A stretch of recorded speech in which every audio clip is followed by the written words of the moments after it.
Baik, kita ngobrol sederhana saja ya, ngobrol ngalor ngidul lah istilahnya untuk mengisi waktu luang. Ini bicara tentang geopolitik lagi, tentang perang. Perang ya tentu selalu punya alasan, atau setidaknya selalu dibuat seolah-olah punya alasan.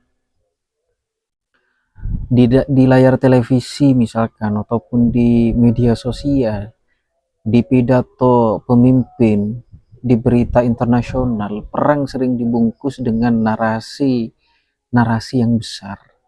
Demi keamanan katanya, demi stabilitas, demi masa depan yang lebih baik, yang lebih stabil, dan semacamnya.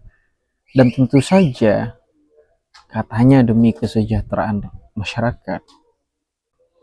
Jadi alasan itu yang seolah-olah dibuat, dan tentu saja demi kesejahteraan masyarakat begitu.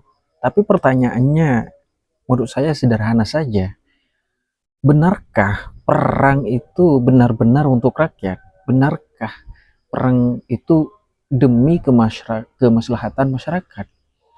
Atau itu hanya secara hanya cara paling rapi untuk membuat sesuatu yang mahal dan destruktif terlihat masuk akal?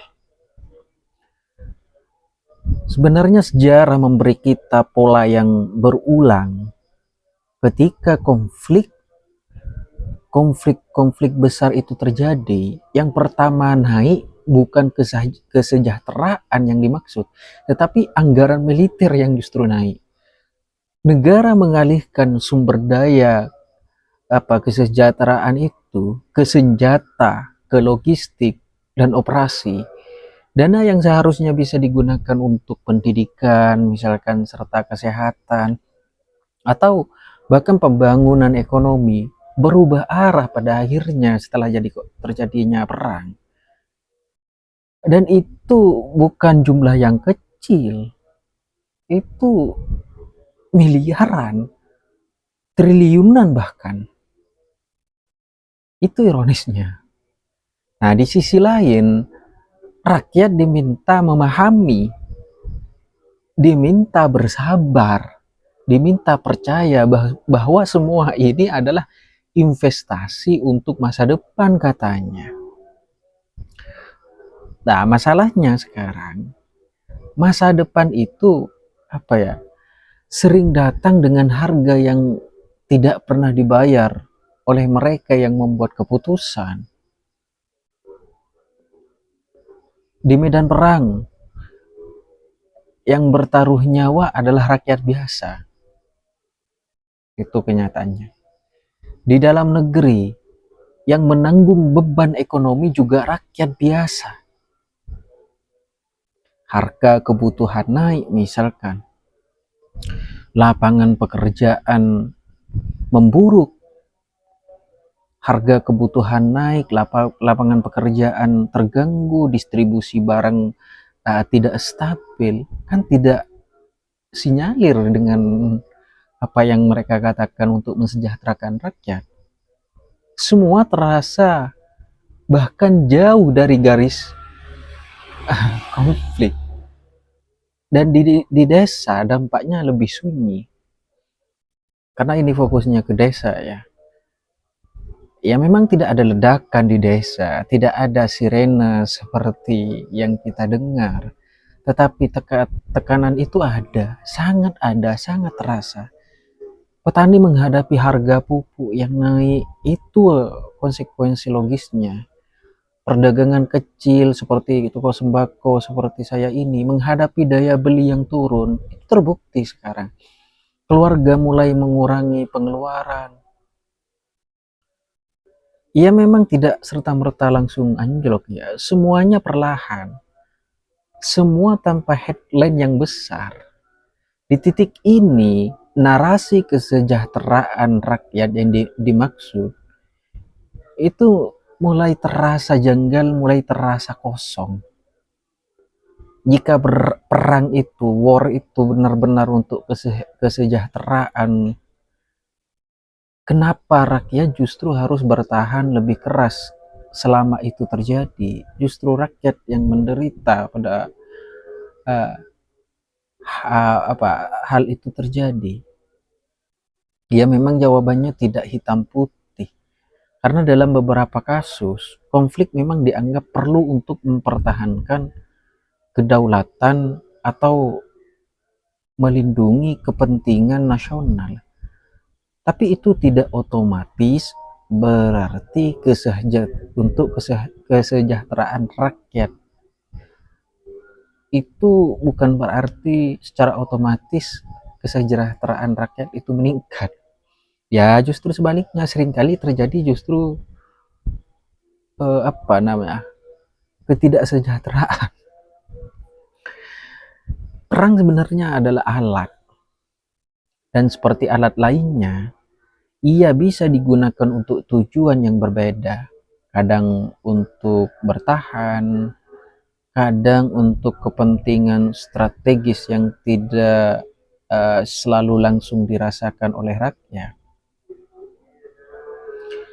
Lalu, di mana posisi kita sebagai rakyat, khususnya rakyat di pedesaan, masyarakat di pedesaan? Ya, terutama sebagai masyarakat desa ini ya, seperti saya ini. Kita bukan mengambil keputusan global, tentunya bukan seperti itu. Kita bukan bagian dari negosiasi internasional, bukan.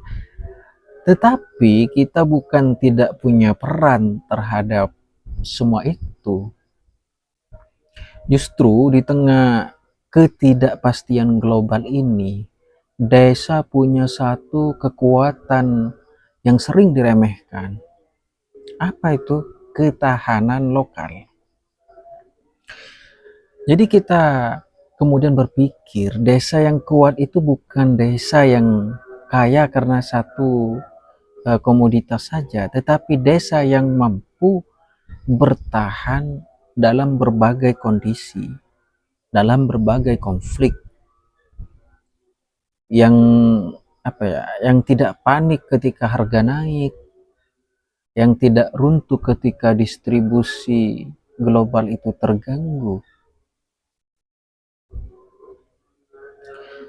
Ya, dan itu tidak terjadi secara kebetulan. Itu hasil dari sikap kita. Sikap untuk sikap untuk tidak bergantung sepenuhnya pada satu sumber. Sikap untuk mulai membangun nilai tambah. Dan sikap untuk melihat perubahan, bukan menolaknya.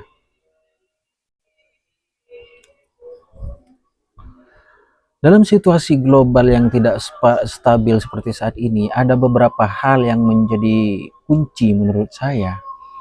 Kunci untuk untuk kita masyarakat desa. Yang pertama itu tentang diversifikasi, mengandalkan satu sumber pendapatan di dunia yang tidak pasti adalah resiko besar. Seharusnya desa mulai mengembangkan lebih dari satu sektor. Pertanian, misalkan peternakan, olahan produk, bahkan jasa. Istilahnya dari hulu dan hilir kalau bisa ditangani oleh masyarakat sendiri di desa. Yang kedua yaitu kemandirian. Semakin banyak kebutuhan yang bisa dipenuhi secara lokal, semakin kecil dampak dari gangguan global. Ini bukan berarti menutup diri, tetapi memperkuat fondasi dari desa, fondasi kita sebagai rakyat yang ada di pedesaan. Kemudian yang ketiga, adaptasi teknologi. Ya, informasi adalah kekuatannya. Dalam hal ini, akses pasar tidak lagi terbatas secara fisik. Ya, desa mampu memanfaatkan teknologi terkini terutama, karena ini akan mempunyai keunggulan besar. Kemudian yang keempat yaitu kolaborasi. Individu yang bergerak sendiri akan terbatas, tetapi ketika desa bergerak bersama, skala berubah, daya tawar meningkat. Seperti itu.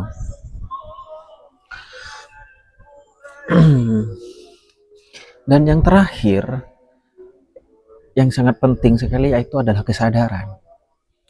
Memahami bahwa dunia luar selalu bergerak, dan perubahan itu akan selalu sampai ke desa-desa, cepat ataupun lambat. Pada akhirnya, perang mungkin akan terus terjadi. Ya namanya juga manusia, rasa keserakahan itu.